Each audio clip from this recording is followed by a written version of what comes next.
আমার দেশের কৃষক শ্রমিক বঞ্চিত হতো না, আমার দেশের মা বোনেরা লাঞ্ছিত হতো না, আমার দেশের কৃষক শ্রমিক বঞ্চিত হতো না। ধনী গরিব ভালোবাসায় জীবন ফিরে পেত, যদি আমার শাসক হতো মোরেরই মতো।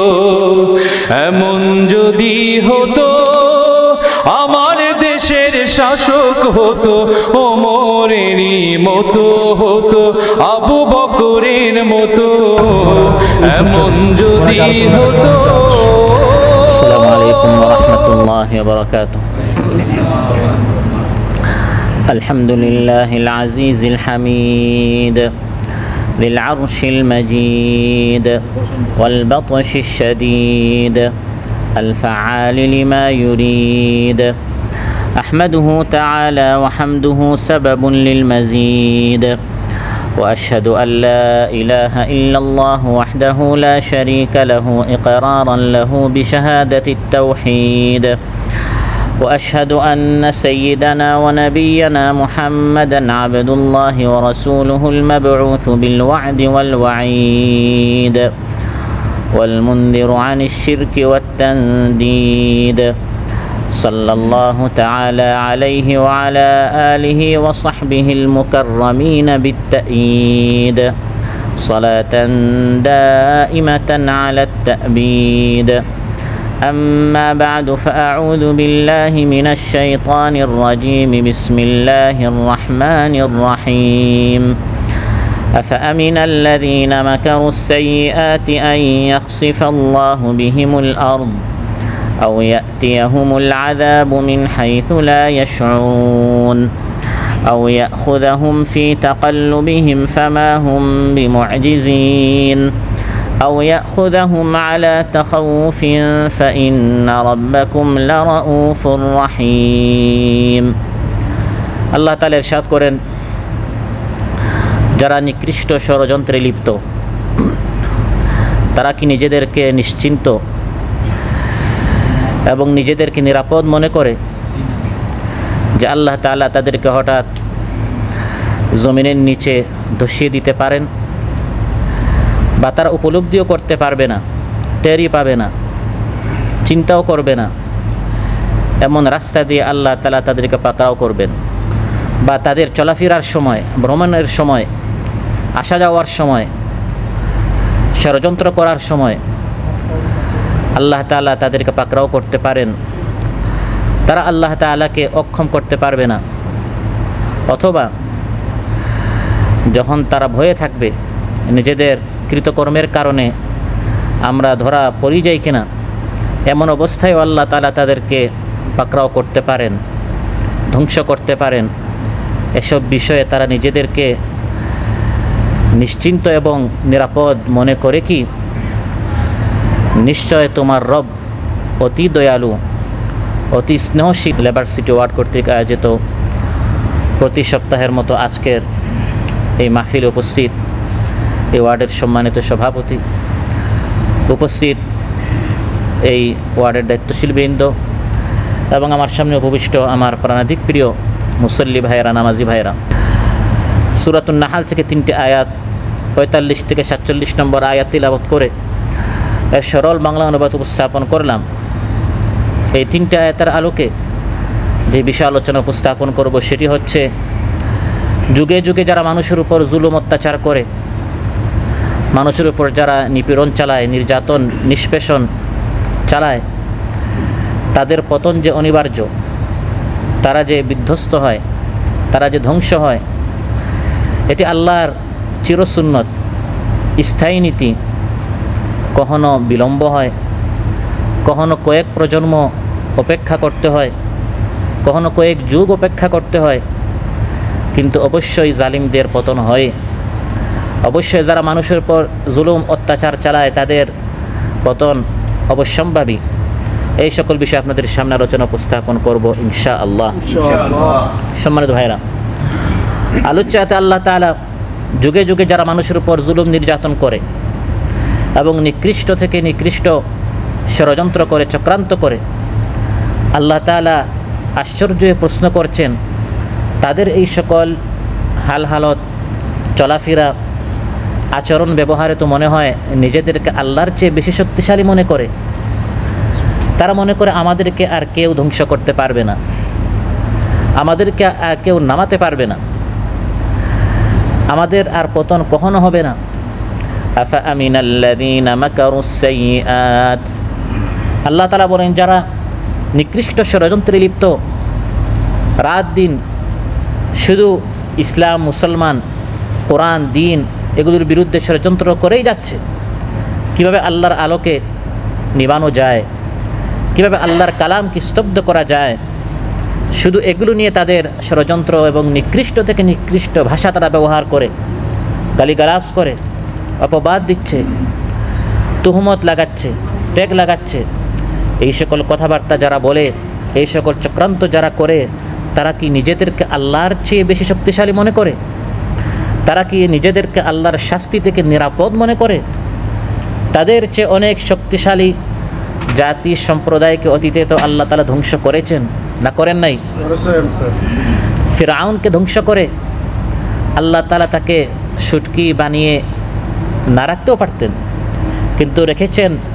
এই ধরনের ফিরআউন যুগে যুগে আসবে, মিশরের জাদুঘরে গিয়ে যাতে করে তারা শিক্ষা নেয় যে আমিও যদি ফিরআউনগিরি করি, আমিও যদি ফিরআউনের মতো মানুষের উপর অত্যাচার নিষ্পেষণ চালাই, আমাকেও আল্লাহ তাআলা ধ্বংস করতে পারেন।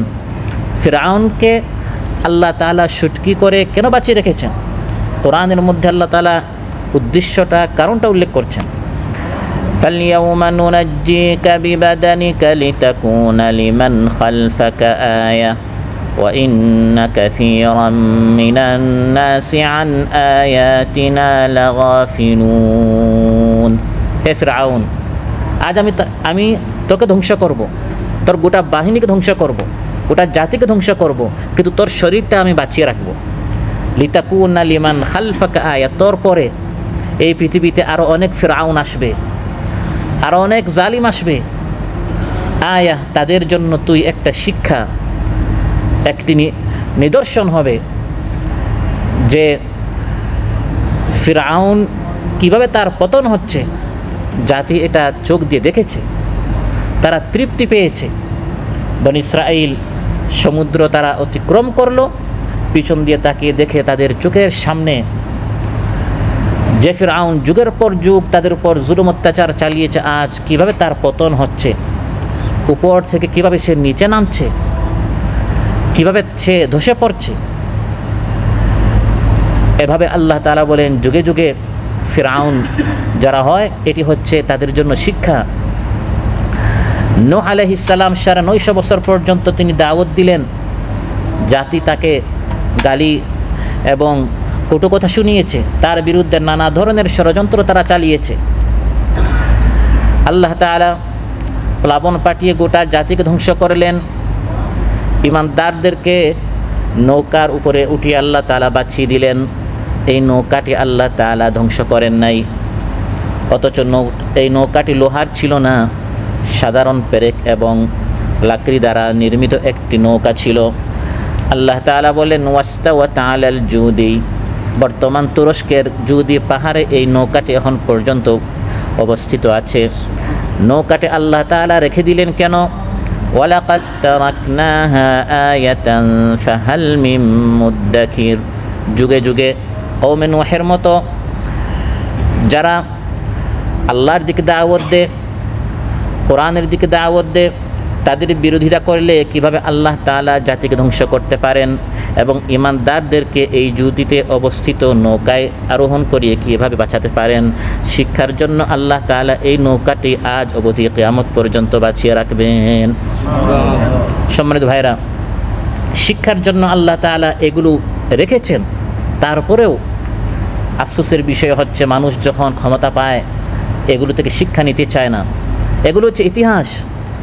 ফিরআউনের কাহিনী, আদের কাহিনী, সাদ্দাদের কাহিনী, নমরুদের কাহিনী, এগুলো অযথা অনর্থক কাল্পনিক কাহিনী নয়, এগুলো এই পৃথিবীর অতীত ইতিহাসে ঘটে যাওয়া বাস্তব কাহিনী। এবং এই ইতিহাসগুলো হচ্ছে শিক্ষার জন্য, কিন্তু ইতিহাসের সবচেয়ে বড় নির্মম শিক্ষা হচ্ছে ইতিহাস থেকে মানুষ শিক্ষা নিতে চায় না। আরেকজন গর্তে পড়েছে, সেখান থেকে শিক্ষা না নিয়ে নিজের যখন পতন হয়, নিজে যখন গর্তে পড়ে, তখন গিয়ে নিজের চোখটা খুলে যে আমি তো একই ভুল করলাম। কারণ মানুষ যখন ক্ষমতা পায় তখন সব কিছু তার সামনে অন্ধকার মনে হয় সব কিছু তো আমার হাতে চলে এসেছে। কিন্তু তারও যে একদিন পতন হতে পারে, সেও যে একদিন ধ্বংস হতে পারে, তার হাত থেকে ওই সব ফোর্স ক্ষমতা একদিন পাওয়ার চলে যেতে পারে, এটা সে স্বপ্নেও দেখে না, কল্পনাও করে না। ফলে সে নিজেকে আল্লাহর চেয়ে বেশি শক্তিশালী মনে করে। وَإِذَا أَذَقْنَا النَّاسَ رَحْمَةً مِّن بَعْدِ ضَرَّاءَ مَسَّتْهُمْ إِذَا لَهُم مَّكْرٌ فِي آيَاتِنَا। আল্লাহ তাআলা বলেন, দুর্দশাগ্রস্ত বিপদগ্রস্ত হওয়ার পর মানুষ যখন আবার সুখ পায়, বিরোধী দল হওয়ার পর যখন আবার ক্ষমতায় আসে, নিঃসন্তান হওয়ার পর যখন সন্তানের অধিকারী হয়, চাকরিচ্যুত হওয়ার পর যখন চাকরি পায়, ডিমোশন হওয়ার পর যখন আবার প্রমোশন হয়, ব্যবসা বাণিজ্যে ধস নামার পর যখন আবার ব্যবসা বাণিজ্যে দেখে মাশাআল্লাহ রমরমা ব্যবসা শুরু হয়ে গেছে, তখন আগের সেই আল্লাহর সামনে কান্নাকাটি করা ওই দিনগুলো সে ভুলে যায়। আল্লাহর সাথে কিন্তু ওয়াদা, হে আল্লাহ একটু আমার উপর রহম করো, মান্নত করে হে আল্লাহ আমি উমরা হজ করব, বিপদ আপদ মুসিবতে যারা আছে আমি তাদের সাহায্য করব। এখন অতীতের এই সকল ওয়াদা সে ভুলে যায়। ইদা লাহুম মাকরুম ফি আয়াতিনা, বরং উল্টা দেখা যায় আমার আয়াত কোরআন হাদিসের বিরুদ্ধে সে ষড়যন্ত্র করে, এগুলো বন্ধ করে দিতে চায়, এগুলো এখন তার সহ্য হয় না। অথচ সেই এক সময় হাতে তসবিহ নিয়েছিল, সেই এক সময় আলিম উলামাদেরকে নিজের প্রয়োজনে শ্রদ্ধা জানিয়েছিল, কিন্তু যখন পাওয়ারে চলে যায়, ক্ষমতায় চলে যায়, তখন দেখা যায় তার আসল চেহারাটি, মুখোশটি উন্মোচিত হয়ে যায়। আল্লাহ তাআলা বলেন, কুলিল্লাহু আসরাউ মাকরা, যতই ষড়যন্ত্র করো শুনো, পরিকল্পনার দিক দিয়ে আল্লাহ কিন্তু আরও দ্রুত, আল্লাহ কিন্তু আরও শক্তিশালী। ইন্না রুসুলানা ইয়াকতুবুনা মা তামকুরুন, গোপনে রুদ্ধদ্বার কি বৈঠক করছো, কেউ সেখানে যেতে পারে না। ডিবি কার্যালয়ে কি করছো, জমিনের নিচে আয়না ঘরে মানুষের উপর কি অত্যাচার চালাচ্ছ, ইন্না রুসুলানা, আমার ফিরিশতারা সব কিছু নোট করছে, তোমাদের ষড়যন্ত্র চক্রান্তগুলো সব লেখা হচ্ছে। ইন্না রুসুলানা ইয়াকতুবুনা মা তামকুরুন, কি ষড়যন্ত্র করছো, কোথায় গুম করেছো, তুমি গুম করেছো আর মনে করেছিলে এটা সারা জীবন গোপন থাকবে, কিন্তু ইলিয়াস আলীকে তুমি কীভাবে গুম করেছো, হত্যা করেছো, সব কিছু যে ফাঁস হয়ে যাবে এটা তুমি কোনোদিন কল্পনা করনি। বড় বড় মানুষের উপর, ছোটো বাচ্চাদের উপর, নারী আবাল বৃদ্ধা বনিতা, তাদের আর্তচিৎকার যে এমনিতেই চলে যাবে তুমি সেটা মনে করেছিলে, কিন্তু এক সময় তোমার সব কিছু যে ফাঁস হবে, যে আইনমন্ত্রী কিছুদিন আগে আদালত থেকে মন্ত্রী হয়ে বের হয়েছিল, কিছুদিনের ব্যবধানে সে আসামি হয়ে সেই আদালতে উপস্থিত হবে, এটা সে কল্পনাও করে নাই। আল্লাহ সুবহানাহু ওয়া তাআলা বিশ্ববাসীকে মাঝে মধ্যে তার ক্ষমতা দেখিয়ে দেন, যে ফিরআউন এবং ফিরআউন এর মতো যারা আচরণ করে, এভাবে আল্লাহ তাআলা বারবার পানিতে ডুবাতে পারেন। এটি জল নামক পানি হতে পারে, আরও বিভিন্ন রূপ অর্থের পানি হতে পারে, সেগুলিতে আল্লাহ তাআলা মানুষকে, ফিরআউন জালিম অত্যাচারীদেরকে ডুবিয়ে আল্লাহ তাআলা দেখাতে পারেন কিভাবে আমি তাদেরকে তছনছ করে দিতে পারি। অনেকেই হতাশ হয়ে গিয়েছিল, নিরাশ হয়ে গিয়েছিল, তিনবার ক্ষমতায় গিয়েছে, আর এদের সাথে কেউ পারবে না। আমরা যাদের উপর ভরসা এতদিন করছিলাম, হ্যাঁ তারা কেউ কিছু করতে পারে না, কিন্তু আল্লাহ তাআলা আরেক শক্তি দিয়ে সব কিছু করতে পারেন, সেটি আল্লাহ তাআলা আমাদেরকে দেখিয়ে দিয়েছেন। সুবহানাল্লাহ। قد مكر الذين من قبلهم فأتى الله بنيانهم من القواعد فخر عليهم السقف من فوقهم وأتاهم العذاب من حيث لا يشعرون। আল্লাহ তাআলা বলেন, এটা নতুন কোনো ষড়যন্ত্র নয়। কাদ মাকারা, এর আগেও অনেকে ষড়যন্ত্র করেছে। আপনি শুধু বাংলাদেশ নিয়ে আছেন, আপনি শুধু এই 2024 এবং 20, 2010, 9 থেকে এই 14, 16, 15 বছর নিয়ে আছেন। অতীত ইতিহাস পড়েন, গাদ্দাফি কম করে নাই, বর্তমান সিসি কম করছে না, এবং অতীতে দীর্ঘকাল পর্যন্ত মানুষ জুলুমের শিকার হয়েছে। আজ বাংলাদেশিরা যেরকম অনেকটা হতাশা নিরাশাগ্রস্ত হয়ে গিয়েছিল, আগের জাতিরাও নিরাশ হয়ে গিয়েছিল, কিন্তু আল্লাহ তাআলা বলে ফাআতাল্লাহু বুনিয়ানাহুম মিনাল কাওয়াইদ, তাদের ইমারত, তাদের ভবন ভিত্তি থেকে আমি আঘাত করেছি, মূল ভিত্তি থেকে আমি এটাকে মূলোৎপাটন করে দিয়েছি। যেখানেই হাত দেখে সেখানে কোনো কাজ হচ্ছে না। মিডিয়াও হাতছাড়া হয়ে গেল, আর্মিও হাতছাড়া হয়ে গেল, পুলিশও হাতছাড়া হয়ে গেল। যেখানেই হাত দেয় আল্লাহ বলেন ফাআতাল্লাহু বুনিয়ানাহুম মিনাল কাওয়াইদ, মূল ভিত্তিতে আল্লাহ আঘাত করেছেন। টেলিফোন হাতে নে, সাহায্য চাওয়ার জন্য দেখে যে টেলিফোনের লাইন আগেই কেটে ফেলা হয়েছে। বড় বড় জালিমদের ইতিহাস, সব ক্ষমতা তার হাতে ছিল। বাঁচার জন্য অন্যান্য বাহিনীকে তলব করবে, টেলিফোন হাতে নিয়ে দেখে আগেই লাইন কাটা হয়ে গিয়েছে। যখন আল্লাহর গজব চলে আসে, শাস্তি চলে আসে, নিজেকে মনে করেছিল যে আমি সব দিকে সব কিছু আমার হাতে, আমার ক্ষমতায়, কিন্তু সব কিছু যে তার হাত ছাড়া হয়ে যাচ্ছে এটা তার খবর ছিল না। ফাখাররা আলাইহিমুস সাকফু মিন ফাওকিহিম, আল্লাহ তাআলা বলেন যখন আমি তাদের এই ভিত্তি, এই সরকারের, এই ক্ষমতার, এই ইমারতের, এই বিল্ডিংয়ের মূলে যখন আমি আঘাত করি, আল্লাহ যখন আঘাত করেন উপরে আঘাত করেন না, মূল ভিত্তিতে আঘাত করেন, পুরা দলই শেষ হয়ে যায়, পুরা অস্তিত্ব শেষ হয়ে যায়, ছাদ তাদের উপর পড়ে যায়। ওয়া আতাহুমুল আযাবু মিন হাইসু লা ইয়াশউরুন, তারা টেরই পায় না কোন দিক থেকে তাদেরকে পাকড়াও করা হচ্ছে। তারা সতর্ক ছিল এই দলের মাধ্যমে যেন না হয়, ওই দলের মাধ্যমে যেন না হয়। তারা সতর্ক ছিল 2-3 দল সম্পর্কে, কিন্তু অন্যদিকে যে আল্লাহ পাকড়াও করছেন এটা তারা কোনোদিন কল্পনাও করে নাই। আফা আমিনাল্লাযীনা মাকারুস সাইয়্যাত, আল্লাহ তাআলা বলেন যারা নিকৃষ্ট ষড়যন্ত্র করছে, মাকারু শুধু আল্লাহ বলেন না, ষড়যন্ত্র বলেন মাকারুস সাইয়্যাত, নিকৃষ্ট থেকে নিকৃষ্ট ষড়যন্ত্র, যারা কোনোদিন মানুষকে কষ্ট দেওয়া এটা তারা কল্পনাও করে নাই। নেককার ছিল, ভালো লোক ছিল, মানুষদেরকে আল্লাহর দিকে দাওয়াত দিত, দিন প্রতিষ্ঠা করার আন্দোলন করত। এই ধরনের ভালো ভালো লোকদেরকে ধরে ধরে নিকৃষ্ট থেকে নিকৃষ্ট অপবাদ তাদের উপর দেয়া হয়েছে। তাদের চরিত্রের উপর আপনার মিথ্যা অপবাদ দেওয়া হয়েছে, অর্থ কেলেঙ্কারি দেওয়া হয়েছে, নারী কেলেঙ্কারি দেওয়া হয়েছে, ধর্ষক বানানো হয়েছে, তাদেরকে হত্যাকারী বানানো হয়েছে। মাকারুস সাইয়্যাত, এভাবে যারা নিকৃষ্ট থেকে নিকৃষ্ট ষড়যন্ত্র করে এবং ঘোষণা করে আমরা তো কখনো পালাবো না, কিন্তু একমাত্র সেই যে পালাবে এটা সে ভুলে যায়। এর আগেও অন্যান্যদের পতন হলেও কেউ কিন্তু বারবার বলে যে খেলা হবে, খেলা হবে। এটাও আল্লাহ তাআলা কোরআনের মধ্যে বলে দিয়েছেন যে আমার সাথে চ্যালেঞ্জ করে। ওয়ামাকারু ওয়ামাকারাল্লাহ ওয়াল্লাহু খায়রুল মাকিরিন, এই ওয়ামাকারুর বর্তমান নিউ ভার্সন হচ্ছে, সর্বশেষ আপডেট বাংলা অনুবাদ হচ্ছে খেলা হবে। ওয়ামাকারু, তারা আল্লাহর সাথে খেলতে চায়, ষড়যন্ত্র করে, কিন্তু আল্লাহ তাআলাও যে কৌশল করছেন, আল্লাহ তাআলাও যে পরিকল্পনা আঁকছেন, আল্লাহ তাআলা যে তাদেরকে ধরার জন্য যে সব দিকে সব পরিকল্পনা আল্লাহর চূড়ান্ত হয়ে গেছে, ঘুমন্ত অবস্থায় তারা নিজেদেরকে অনেক চালাক মনে করে তারা সব কিছু বুঝে, কিন্তু আসলেই যে কিছুই বুঝে না সেটা তারা বুঝে না। সব কিছু বুঝেন কে? আল্লাহ তাআলা। ওয়াল্লাহু খায়রুল মাকিরিন, জ্ঞানের দিক দিয়ে, পরিকল্পনার দিক দিয়ে আল্লাহ হচ্ছেন শ্রেষ্ঠ। আল্লাহ তাআলা যাকে বাঁচাতে চান তাকে আল্লাহ তাআলা অগ্নির ভিতরেও বাঁচাতে পারেন, যেমন ইব্রাহিম আলাইহিস সালামকে আল্লাহ বাঁচিয়েছেন।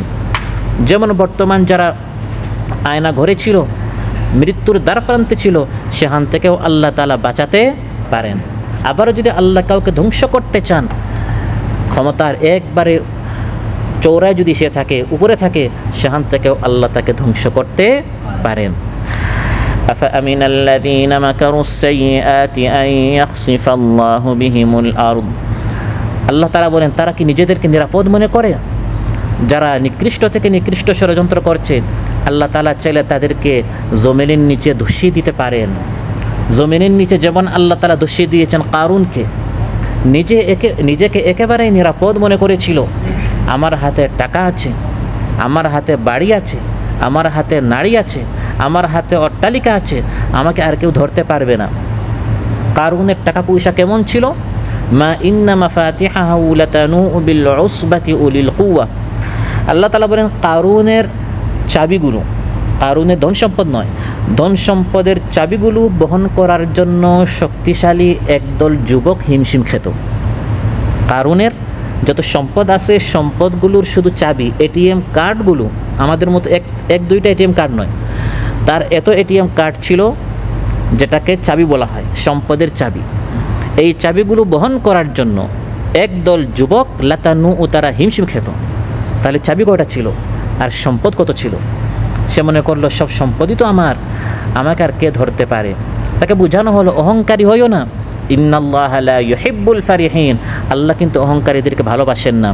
সে কথা উড়িয়ে দিল। আল্লাহ আবার কি, ইন্নামা উতিতুহু আলা ইলমিন ইনদি, সব সম্পদ আমার, আমি অর্জন করেছি, আমি কষ্ট করেছি, মাথার গাম আমি ফেলেছি, আমি উচ্চ ডিগ্রি অর্জন করেছি, দেশ বিদেশ গিয়েছি, টাকার পাহাড় আমি ইনকাম করেছি। আল্লাহ তাআলা বলেন, যখন নিজেকে একবারে আল্লাহর শাস্তি থেকে নিরাপদ মনে করলো, ফাখাসাফনা বিহি ওয়া বিদারিহিল আরদ, তাকে এবং তার গোটা প্রাসাদকে আমি জমিনের নিচে আমি ধসিয়ে দিলাম। আজও বাংলাদেশ দেখেছে, গোটা বাংলাদেশের সবচেয়ে বড় ব্যবসায়ী যাকে বলা হয়, কারুনের মতো যে সম্পদ, অবৈধভাবে সম্পদ গড়েছিল, আত্মরক্ষার জন্য নিজের দাড়িটাও সে কী করে ফেলেছে, সেভ করে ফেলেছে। কিন্তু আল্লাহ তাআলা কারুনের মতো পতন যে করতে পারেন, হাতে নাতে যে ধরতে পারেন, যেরকম কারুনের চাবিগুলো বহন করার জন্য শক্তিশালী যুবকরা হিমশিম খেত, বর্তমান এই কারুনের সম্পদের হিসাব নেওয়ার জন্য বড় বড় যারা অ্যাকাউন্টিং, তারা এখন হিমশিম খাচ্ছে যে এর সম্পদ কত। আর দেখতে মনে হয় মানুষ কি বলে, দরবেশ বাবা। এ ধরনের কত দরবেশ যে এখন আমাদের দেশে, আমার আপনার সম্পদ তার আত্মসাৎ করার কারণে এই বিদেশে আমরা পড়ে আছি, আমরা লেবারগিরি করতেছি, আমরা মাথার গাম পায়ে ফেলতেছি, আমরা কষ্ট করছি, কারণ আমাদের হকগুলো তারা আত্মসাৎ করছে। একটি জরিপে জানা গেছে, বাংলাদেশে শুধু যে সকল ধনীরা আছে তারা যদি জাকাত দিত সুষ্ঠুভাবে ইসলামের হিসাব অনুযায়ী, একজন প্রবাসী হতে হতো না, কোনো একজন বাংলাদেশি বাহিরে যাওয়ার কোনো দরকার ছিল না। কাতারিরা যেরকম কাতারের বাহিরে যায় না কাজ করার জন্য, একজন বাংলাদেশিও বাহিরে যাওয়ার কোনো দরকার ছিল না। আমাদের সব সম্পদ দেশের ভিতরে আছে, গুটি কয়েক কারুন থাকার কারণে, যারা অন্যায়ভাবে মানুষের সব সম্পদ নিয়েছে, আর গুটি কয়েক ফিরাউন থাকার কারণে যারা ওই কারুনদেরকে সাপোর্ট দিচ্ছিল, যাদের হাতে ক্ষমতা আর যাদের হাতে টাকা, এই দুই দল একসাথে হয়ে। আর কোরআন বলছে কিছু মৌলুই আছে, ইন্না কাসীরাম মিনাল আহবারি ওয়ার রুহবান, কিছু আলিম আছে সরকারের টাকা খায় আর সরকারের পক্ষে ফতোয়া দেয়। এগুলো ফিরআউনের পক্ষেও কিছু মৌলবী ছিল। সূরা আরাফের মধ্যে আল্লাহ বলেছেন বাউরা নাম ছিল। এবং যুগে যুগে যত বাতিল সরকার মজলুমদের উপর জুলুম করার জন্য তিনটি শক্তি তারা ব্যবহার করে, একটি হচ্ছে সরকারি শক্তি, একটি হচ্ছে টাকা পয়সার শক্তি, একটি হচ্ছে ধর্মীয় শক্তি। মিনবর থেকে যখন বলা হবে সরকারের পক্ষে ফতোয়া দেওয়া হবে, মানুষ তো আর অধিকাংশরা আর সত্য মিথ্যা জানে না, সবাই সরকারের পক্ষে থাকে। এই আলিম যে সত্যকে মিথ্যা বানাচ্ছে, অধিকাংশ মানুষ সে খবর রাখে না। কিন্তু এখন সবার মুখোশ উন্মোচন হবে ইনশাআল্লাহ। যারা অন্যায়ভাবে সত্যবাদীদেরকে মিথ্যাবাদী বানাতো, বলতো যে এদের আকীদা ভালো না, এদেরকে জঙ্গি বানাতো, এই সব মুখোশধারীদের এখন মুখোশ উন্মোচন হবে ইনশাআল্লাহ। সম্মানিত ভাইয়েরা, আল্লাহ তাআলা কোরআনের মধ্যে বলে দিয়েছেন, নিজেকে নিশ্চিন্ত এবং নিরাপদ মনে করেছিল, কিন্তু আমি এই কারুনকে জমিনের নিচে ধসিয়ে দিয়েছি। বুখারী মুসলিমে এসেছে, বাইনামা রাজুলুন ইয়ামশি ফি হুল্লাতিন তুজিবুহু নাফসুহু মুরাজ্জিলুন জুম্মাতাহু ইদ খাসাফাল্লাহু বিহিল আরদ ফাহুয়া ইয়াতাজালজালু ফিহা ইলা ইয়াউমিল কিয়ামাহ। একদিন এক ব্যক্তি অহংকারের সাথে হাঁটছে এবং এমনভাবে হাঁটছে মনে হচ্ছে পুরা জমিন আমার, পুরা এলাকা আমার, পুরা দেশ আমার, চুল আচড়াচ্ছে আর মানুষের দিকে খুব অহংকারের সাথে তাকাচ্ছে, আচরণ করছে। হঠাৎ জমিনের নিচে তাকে ধসিয়ে দেওয়া হলো ইলা ইয়াউমিল কিয়ামাহ, কিয়ামত পর্যন্ত সে এভাবে জমিনের নিচে ধসে যেতেই থাকবে। নাউযুবিল্লাহ। কেউ সশরীরে যায় আর কেউ সশরীরে জমিনের নিচে যায় না, বরং তার ক্ষমতা জমিনের নিচে যায়, কারো সম্মান জমিনের নিচে যায়। এক একজনকে আল্লাহ তাআলা এক একভাবে তুইজ্জু মান তাশা ওয়া তুযিল্লু মান তাশা, তু'তিল মুলকা মান তাশা ওয়া তানজিউল মুলকা মিম্মান তাশা। তাখুদুল মুলক, আল্লাহ বলেন না যে আল্লাহ মুলুক নিয়ে নেন, আল্লাহ বলেন তানজিউ, কেড়ে নেন। আরবিতে নিয়ে নেওয়াকে তাখুদ বলা হয়, আর কেড়ে নেওয়াকে তানজিউ বলা হয়। কেড়ে নেওয়া বলা হয় আপনি দিতে চাচ্ছেন না, কিন্তু আপনার কাছ থেকে টেনে হিচে লাথি মেরে আপনাকে এখান থেকে তাড়িয়ে দেওয়া হয়, ফলে আপনি পলাতে বাধ্য হন বা ধ্বংস হয়ে মারা যেতে বাধ্য হন। আল্লাহ তাআলা তার ক্ষমতার বহির্প্রকাশ মাঝে মধ্যে বিশ্ববাসীকে এরকম দেখান। আও ইয়াতিয়াহুমুল আযাবু মিন হাইথু লা ইয়াশউরুন, আল্লাহ তাআলা বলেন তারা কি নিজেদেরকে নিরাপদ মনে করে? আল্লাহ চাইলে এমন দিক থেকে হঠাৎ পাকড়াও করতে পারেন, তারা টেরই পাবে না, তারা চিন্তাও করবে না, তারা স্বপ্নেও দেখবে না, এটা ভাবতেও তারা পারে নাই যে এত দ্রুত পতন হতে পারে, এত দ্রুত ধ্বংস হতে পারে। কোরআনের মধ্যে আল্লাহ এই সকল জালিমদেরকে উদ্দেশ্য করে বলছেন, আওয়ালাম তাকুনু আকসামতুম মিন ক্বাবলু মা লাকুম মিন জাওয়াল, তোমরা না এক সময় আকসামতুম কসম করে করে বলতে মা লাকুম মিন জাওয়াল, আমাদের কখনো পতন হবে না। যে কথাগুলো আজ বর্তমান ফিরআউন এরা বাংলায় বলতো, একই কথা আরবিতে কোরআনের মধ্যে আল্লাহ বলেছেন।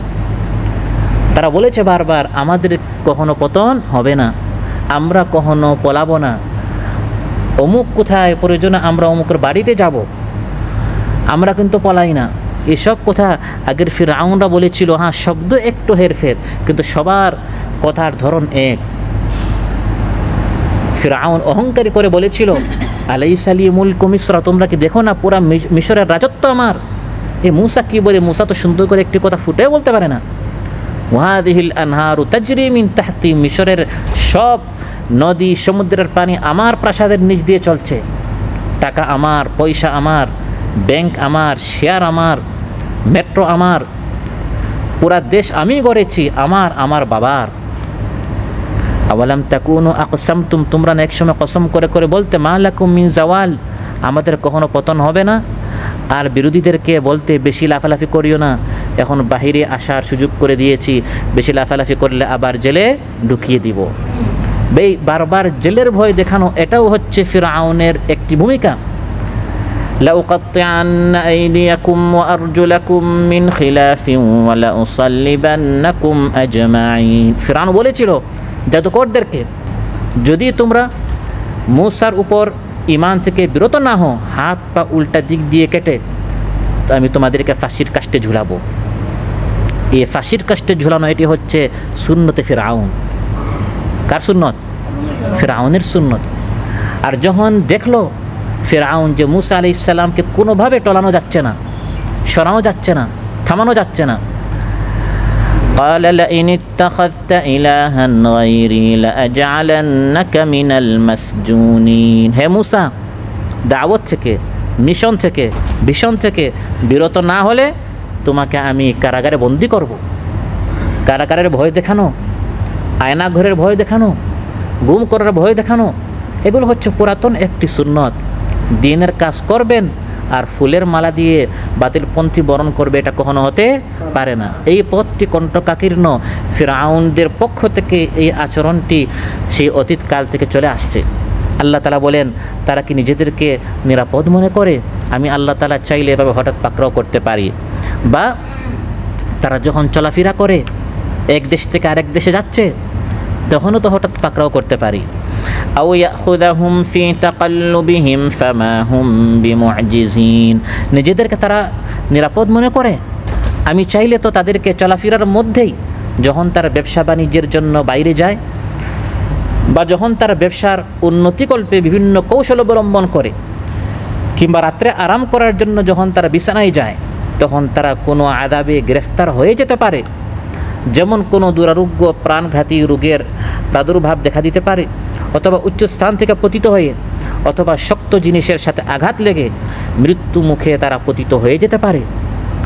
এই দেশ থেকে সেই দেশে যাচ্ছে, হঠাৎ শাস্তি এসে তার পতন হয়ে যেতে পারে।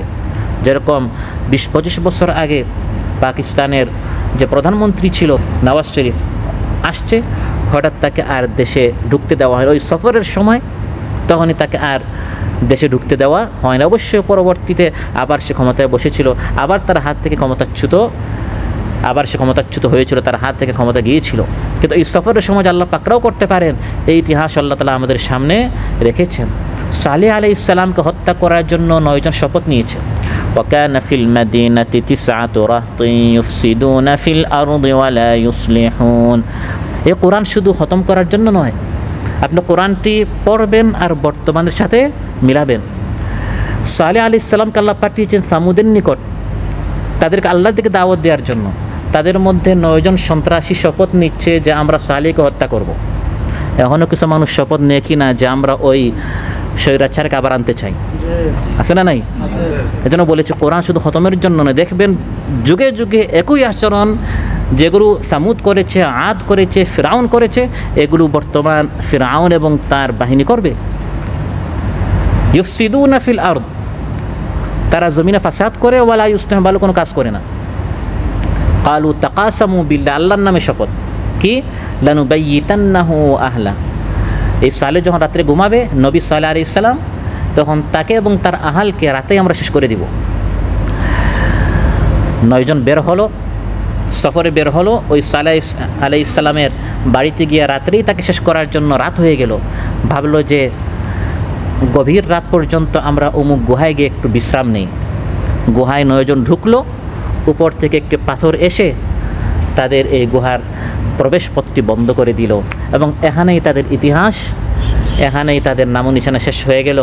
কেউ তাদের কথা জানতো না, যদি না কোরআনের মধ্যে আল্লাহ তাদের কথা উল্লেখ করতেন। কিয়ামত পর্যন্ত যারা এই ধরনের শপথ নেয় তারা এখান থেকে শিক্ষা নেওয়ার জন্য, কিন্তু কোরআন পড়লে না শিক্ষা নিবে।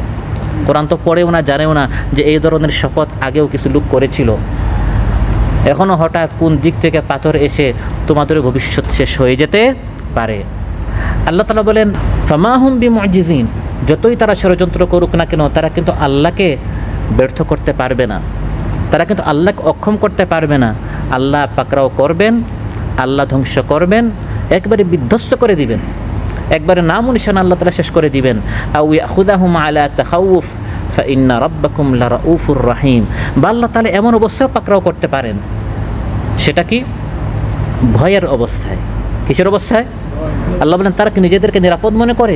যখন তারা ভয়ে থাকে, যখন তারা আসন্ন মুসিবতের চিন্তায় ভীত সন্ত্রস্ত হয়ে থাকে, পূর্ব থেকেই অন্তরে আযাব এবং পাকড়াওর একটি ভয় বিদ্যমান থাকে যে আন্দোলন হয়েছে, ক্ষমতা চলে যায় কি না, চলে যায় কি না, চলে যায় কি না, এমন অবস্থায় তো চলে যেতেও পারে, যেটা বাস্তবে এবার হয়েছে। তো কোরআনের মধ্যে আল্লাহ বলছেন আউ ইয়াখুযাহুম আলা তাখাউফ, খাউফ বলা ভয়কে, যখন তারা ভয়ে আতঙ্কে থাকে, এই সময়কে তো আল্লাহ ধরে ফেলতে পারেন, আবার অনেক সময় বাঁচিয়ে দেন। বারবার আন্দোলন হয়েছে, এটা প্রথম আন্দোলন নয়, আগের সব আন্দোলন ব্যর্থ করে আল্লাহ তাকে বারবার সুযোগ দিয়েছেন, হতে পারে ফিরে আসতে পারে। আলা তাখাউফ, বারবার এমন হয়েছিল এই শেষ ক্ষমতা, আগামীতে আর আসতে পারবে না, পুরা ফ্যামিলি শেষ হয়েছে, তাকে আল্লাহ বাঁচিয়ে দিয়েছেন, নতুন করে জীবন দিয়েছেন, হতে পারে আল্লাহর দিকে ফিরে আসতে পারে। অন্যান্যরা কোরআন পড়ে, হাদিস পড়ে শিক্ষা নিতে হতো, সে তার পরিবার থেকে শিক্ষা নিতে পারত। একজন ব্যক্তি তার কথায় গোটা দেশ উঠবস করে, তাকে এবং তার ছেলেদেরকে, স্ত্রী সন্তানদেরকে নিমেষে কীভাবে আল্লাহ শেষ করে দিলেন, আমাকেও আল্লাহ শেষ করতে পারেন। কিন্তু যখন মানুষ খাতামাল্লাহু আলা কুলুবিহিম ওয়া আলা সামঈহিম, আল্লাহ একবারে মোহর মেরে ফেলেন অন্তরে, এবং ওয়া আলা আবসারিহিম গিশাওয়া, যখন আল্লাহ তাআলা চোখে পর্দা ঢেলে ফেলেন, তখন সে আর কোনো কিছু থেকে শিক্ষা নিতে পারে না। আল্লাহ তাআলা বলেন যখন এই ধরনের তোমরা ভয়ে থাকো, তখনও কিন্তু আল্লাহ পাকড়াও করতে পারেন, সবসময় করেন না। হঠাৎ একবার এই ভয়ের সময় ঠিক পাকড়াও করেন, তখন তোমাকে পলায়ন করতে তুমি বাধ্য হও। আউ ইয়াখুযাহুম আলা তাখাউফ, যখন এই ভয়ের সময় হঠাৎ শাস্তি আসে, বা যখন হঠাৎ তুমি ধসে পড়ো, বা তোমার ক্ষমতা যখন ধসে পড়ে, বা তুমি জমিনের নিচে যখন তোমার ধস হয়, যখন তুমি ধ্বংস হও, আল্লাহ তাআলা কোরআনের মধ্যে বলে দিচ্ছেন তখন জালিমদের পতনের সময় তাদের অবস্থা কী হয়। সূরা আম্বিয়া আল্লাহ তাআলা প্রায় আধা পৃষ্ঠায় জালিমদের পতনের সময় তাদের অবস্থাকে সেটা বলে দিয়েছেন। কেমন জানি মনে হচ্ছে বর্তমান পরিস্থিতিতে এই সূরা আম্বিয়ার কয়েকটি আয়াত দেখে দেখে আল্লাহ তাআলা এই আয়াত নাজিল করেছেন, বর্তমান এই প্রেক্ষাপটে নাজিল করেছেন। আল্লাহ বলছেন ওয়াকাম কাসামনা মিন কারয়াতিন কানাত যালিমাতান ওয়া আনশা'না বা'দাহা কওমান আখারিন, এর আগে আমি কত জাতিকে পিষে দিয়েছি।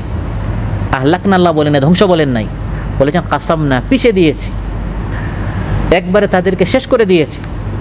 ফালাম্মা আহাসসু বা'সানা, যখন তারা টের পায় আমার শাস্তি আসছে, যখন টের পায় এই ক্ষমতা চলে যাচ্ছে চলে যাচ্ছে চলে যাচ্ছে, ইযা হুম মিনহা ইয়ারকুদুন, তখন তারা দেশ থেকে ভাগতে থাকে। এই আয়াতের সাথে বর্তমান পরিস্থিতির মিল আছে না নাই? ইদা হুম মিনহা ইয়ারকুদুন, আল্লাহ বলেন তখন তারা দেশ থেকে পলায়ন করা শুরু করে। অধিকাংশদেরকে ধরা হয়েছে বিমানবন্দরে।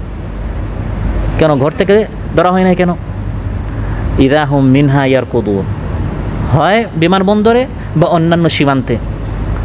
এতদিন আমি ভালো কাজ করলে মানুষ তো আমাকে ফুলের মালা দিয়ে আমাকে বরণ করত, ডিম মারতো না, জুতার মালা দিয়ে আমাকে এরকম মানুষ শুভেচ্ছা জানাতো না। ইদা হুম মিনহা ইয়ারকুদুন, আল্লাহ বলেন যখন ক্ষমতায় যায় যায় অবস্থা এবং বুঝে শাস্তি চলে আসছে, তখন দেখবে জালিমরা কি করে দলে দলে ভাগতে থাকে। আল্লাহ তাআলা বলেন লা তারকুদু, এখন আর পলায়ন করিও না। ওয়ারজিউ ইলা মা উতরিফতুম ফিহি ওয়া মাসাকিনিকুম লাআল্লাকুম তুসআলুন, ঘরে ফিরে আসো, দেশে ফিরে আসো। এতদিন যেগুলো নিয়ে বিলাসিতা করেছিলে, উপায় উপকরণ নিয়ে খুশি তামাশা করেছিলে, তুসআলুন, এখন এগুলোর জবাব দিতে হবে। তুসআলুন আখিরাতে আর তুসআলুন দুনিয়াতে, দুদকের নিকট, জনগণের নিকট, আদালতে এখন পাই পাই হিসাব দিতে হবে। ওয়া মাসাকিনিকুম লাআল্লাকুম তুসআলুন, এখন জবাব দিতে হবে এই টাকা পয়সার পাহাড় কিভাবে করেছ, কার অর্ডারে তুমি গুলি মেরেছ, মায়ের বুককে খালি করেছ, স্ত্রীকে বিধবা করেছ, সন্তানকে এতিম করেছ, কার হুকুমে, এটা এখন জবাব দিতে হবে। তুসআলুন, যেরকম কোরআনের মধ্যে আল্লাহ বলেছেন অতীতের জাতিদের সাথে হয়েছে, বর্তমান ফিরআউন জালিমের সাথে একই তার পরিণত হয়েছে। قالوا يا ويلنا إنا كنا ظالمين فما زالت تلك دعواهم حتى جعلناهم حصيدا خامدين।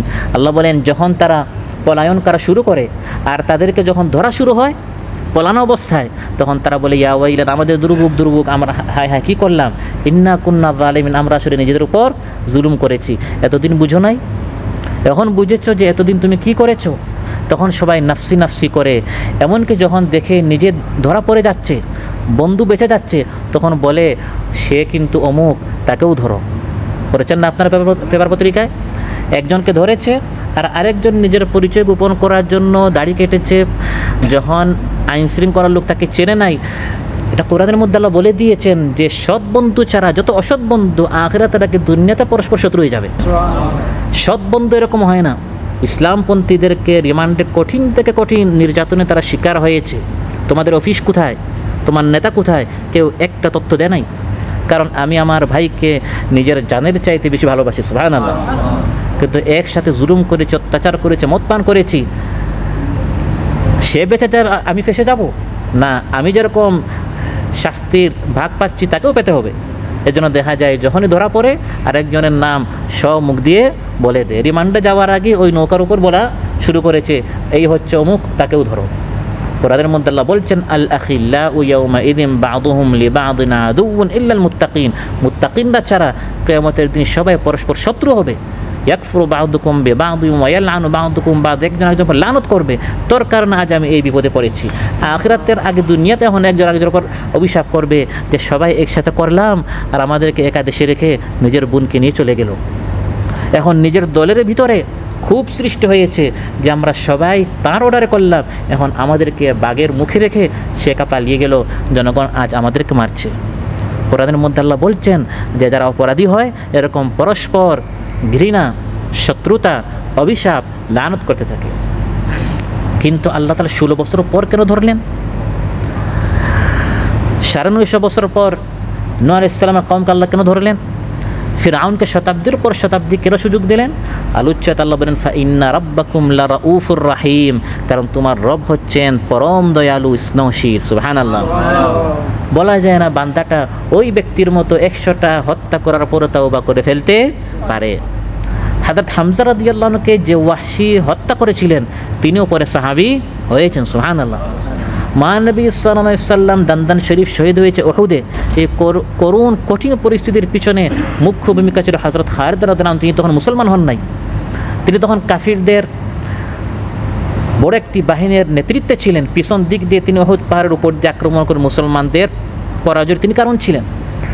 কিন্তু আল্লাহ দয়ালু, সুযোগ দিয়েছেন, তিনি পরে মুসলমান হয়ে গেলেন। আবু জাহেলের ছেলে হযরত ইকরামা রাদিয়াল্লাহু আনহু তিনি তখন মুসলমান ছিলেন না, বদর উহুদে মুসলমানদের বিরুদ্ধে ভূমিকা পালন করেছেন, কিন্তু মক্কা বিজয়ের পর তিনি কী হয়ে গেছেন? মুসলমান হয়ে গেছেন। এরকম অনেক মানুষ মুসলমান হয়ে যেতে পারে, এজন্য মাঝে মধ্যে আল্লাহ তাআলা সুযোগ দেন, এজন্য আল্লাহ তাআলা সুযোগ দেন, অবকাশ দেন, 16 বছর পর্যন্ত সময় দেন, 20 বছর দেন, 100 বছর দেন, হতে পারে বান্দাটা ফিরে আসতে পারে। কিন্তু ফাইদা জা আজালুহুম লা ইস্তাখিরুনা সাআতান ওয়া লা ইস্তাকদিমুন, যখন দেখা যায় যে কোনোভাবে ফিরে আসছে না, তখন আল্লাহ তাআলা পাকড়াও করেন, তখন ওই নির্দিষ্ট সময় থেকে 1 মিনিট আগেও সময় যায় না, 1 মিনিট এই সময়টা পিছানো হয় না। ওই 1:30টার সময় তার পতন ছিল, আর এইটাই হবে না, 12:30টাই হবে না, ওই নির্দিষ্ট সময়ে তার পতন হতেই হবে। এবং যুগে যুগে ফিরআউন আবু জেহেলের ইতিহাস বারবার সামনে আসে। কোরআন বলছে আবু জেহেল বদরে যাওয়ার আগে কাবা ঘর ধরে আল্লাহর নিকট দোয়া করেছে। কে দোয়া করেছে? আবু জেহেল কাবা ঘর ধরে, কারণ মক্কা তখন তাদের হাতে ছিল। মহানবী ইসলাম কোথায় ছিলেন? মদিনায় ছিলেন।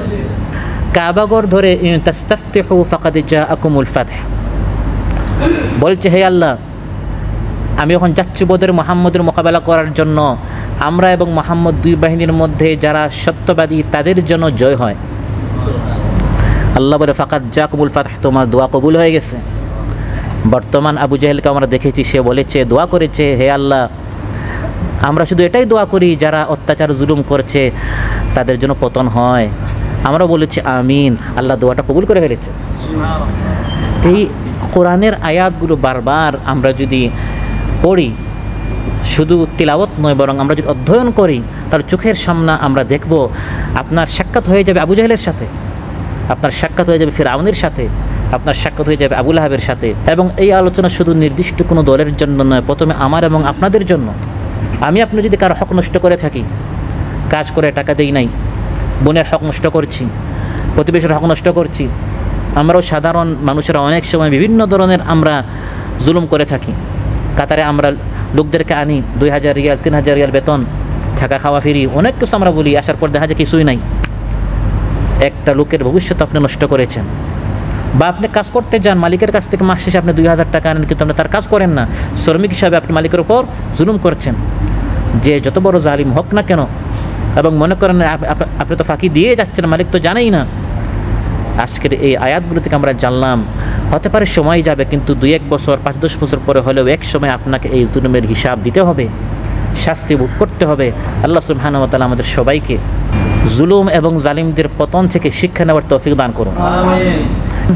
জুলুম থেকে বাঁচার তৌফিক দান করুন, সঠিক পথ অবলম্বন করে সঠিক পথের উপর টিকে থাকার তৌফিক দান করুন।